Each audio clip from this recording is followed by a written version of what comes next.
Miami Heat Nation, what is going on? It's your boy Trent back with another video, and today we are going to be talking about why I believe the Miami Heat should give Zach Edey a chance, an opportunity to play for the Miami Heat, and he possibly could change some things with this organization.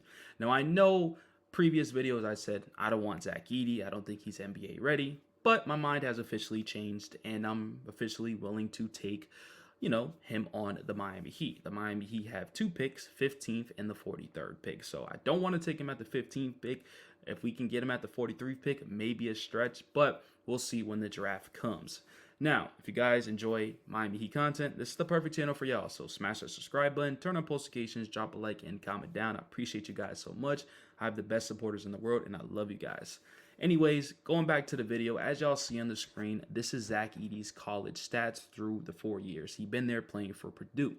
So his freshman year only averaged about 8.7 points a game, 1.1 block, 4.4 defensive rebounds, or 2.7 defensive rebounds and 1.7 offensive rebounds, shooting 71% from the free throw line, only had 3.3 attempts. So not too much right there. Minutes played only averaged about 15 minutes, so wasn't getting much opportunity. The second year, his sophomore year, averaged about 14.4 points a game, but his blocks did go up by 0.1. It still went up. His assists went up. His defensive rebounds went up to 4.5 to 2.7. His free throw percentage did go down, but he did have more attempts and had more offensive rebounds. So you like to see the improvement and growth each season, and obviously his minutes have went up. His junior year averaged about 22.3 points a game, averaging about 7.4 defensive rebounds and 5.5 offensive rebounds. Everything has went up dramatically, and also his minutes has went from 19 to 31. So the coach is clearly seeing the improvements, and that's what you like to see. Now, as a big man that he is known for, 7'3", 7'4", about 300 pounds, the fact that he's shooting about 71%, 73% is really good, because during the year that just passed by, he had 11.2 free throws attempts, which is definitely incredible for that, because, there's a thing known in the NBA, hack a Shaq. They did it to Lively, they did it to Gafford, and this is the type of player that it would happen to. So, numbers went up, 25 points a game, 12.2 rebounds, 7.5 defensive rebounds, and 4.6 offensive rebounds. So he definitely had a big year, definitely was one of the bigger names that came out of this, March Madness. Now, one of the things that I do want to throw out there and why I said he's not ready for the NBA is that he's slow. He can't really guard the pick and roll. And I'm not a NBA and like NBA things that scouts are watching, stuff like that, but I'm just seeing this on TV. So if I can see this on TV, I'm pretty sure the scouts can see this on TV. He can't guard a pick and roll, and that's very concerning, because nowadays in the league, you need to know how to guard a pick and roll, because these guards will attack you and take you off the court. Literally, like a Luka, Ant Edwards, a Ja Morant, they all attack you. So that's one of the biggest concerns that he needs to worry about now. He needs to get faster. His lateral quickness needs to be there. He really doesn't have an offensive game outside of the post work, which is concerning, because nowadays in the league, when you look at these bigs, Joel Embiid, Nikola Jokic, Karl-Anthony Towns, Rudy Gobert struggles to this day. He really does on the offensive game. But, if you can't really do that, you're going to have a good system around you. You're going to have nice guards around you to set you up. Great example like Derek Lively and Daniel Gafford, which not great offensively. You get what I'm trying to say?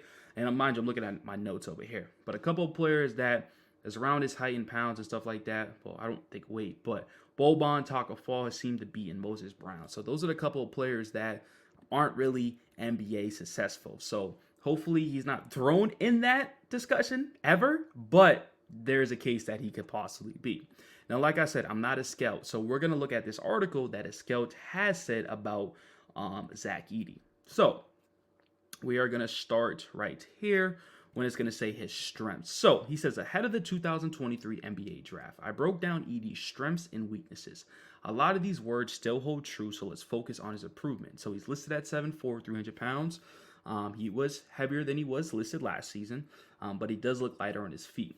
It says he also has an undroppable drop step and hook shot, especially when he gets to the dominant right hand. He rarely uses his left hand in the past, but this season he has gotten more comfortable scoring off with his offhand, which is very important. You need to know how to use both hands. Nowadays, if you're young, you still need to use your both hands. That's important. Those are the fundamentals. And the NBA, you definitely need to know.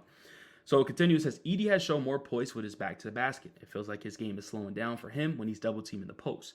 That has led to major strides as a passer, dishing out to a career high 68 assists while cutting back on turnovers, 74 compared to last year's 77. Now that's improvement. I get it, 77, 74. It's a small improvement, but it's still improvement at the end of the day. And one things I do like about it is that career high in 68 assists, he's most likely going to get double teamed. He's the tallest player on the court. And that's why Joel Embiid, Nikola Jokic, they're one of the best bigs because they know how to get out of the double team. You get double team, someone is going to always be open. So if you can find your teammates for open shots, that's going to help out his team. So if he can be very, very good with this, then I think he should be okay in the league. But as you've seen, he has improved, less turnovers and more assists. So that's definitely a plus for Zach Edey. Now, going into his weaknesses, his footwork, lateral movement look quicker. He still will be a frequent pick and roll target at the next level. Like I said, that's what I was saying. And this is coming from a scout. This is what I'm personally saying that I'm worried about. But if he can get better with this, quicker on his feet, then maybe he'll be fine. But till this day, Rudy Gobert, Defensive Player of the Year, who won it 3 times, is still getting targeted. A lot of these bigs are still getting targeted. And like I said earlier, a Ja Morant, an Anthony Edwards, these young players are going to attack Zach Edey to the point where it's like, well, the coach, you can't really have him on the court. So, and it says it right here, he can get played off the floor trying to keep up with some faster athletic guards and forwards. On offense, Edey is more coordinated and confident with his left hand, but it's still a weakness. It won't be easy to bully every defender in the post and get to his right hand whenever he wants. That's facts. In college, you can do that. In the NBA, it's not going to happen as much and frequently. Whenever he wants smarter defenders, will know he wants to turn over his left shoulder for a righty hook or post shot, and they'll be strong and athletic to cut that off. And that's one of his main offensive problems. If you can't score, you're not great on the defensive end, what you're here for. You get what I'm trying to say. So there's still some pros and cons with Zach Edey. On top of that, Edey still does almost all the damage around the basket. He is not a threat to stretch the floor or face up and shoot. His biggest strength is obviously his size, protect the rim, get you some rebounds and stuff like that. One of the concerns that I have in this league, and one of the things that I didn't think Zach Edey and Bam could fit together, is that Bam has improved on his shot, but still not the greatest shooter. Zach Edey is not known as a shooter at all. So I don't think it will possibly work, but if you're going to take a risk, this is the draft that you take the risk at 100%, because this draft class, people are saying, isn't the greatest draft class, but these are the players that we can get the sleepers. And like I said earlier, the Miami Heat have the 15th and the 43rd pick. I'm willing to do it. I mean, even if he comes off the bench, we never really had a great, reliable backup center. We're relying on Cody Zeller, Dwayne Dedmon, Thomas Bryant. Zach Edey would definitely be improvement, personally, in my opinion. So they have him as a mid-first round pick, which matches up with the Miami Heat 15th overall. Do I take him that early? I'm just not too sure. I would take him in the second round, but he might not be there. So like I said, there's pros and cons. It says Edey helped his draft stock during Purdue's run to the national championship, cementing his status as a first-round pick. He looked more mobile ever before and showed his condition had improved, only sitting for 4 minutes from the Sweet 16 through the title game, which is very important. His NBA ceiling still feels that Citroen Big has played spot minutes in particular matchups, but Edey earned a chance to prove himself following a strong senior season. So that's kind of the, mock projection on Zach Edey. The Miami Heat could still possibly get him. But yeah, so let us know in the comment sections. What do you guys think? Do you think his cons are a bigger problem than his pros? Do you think he can get better? Do you think a Spoelstra system and a great coaching staff around him can make Zach Edey look elite playing with the Miami Heat? There's still a lot of questions. The draft is almost here, so we'll see what happens. But like I said, I'm willing to take the risk of drafting Zach Edey. But once again, if y'all enjoyed today's video, drop a like, comment, subscribe, turn on post notifications. Once again, join my Discord, link in the description, and I'm out of here.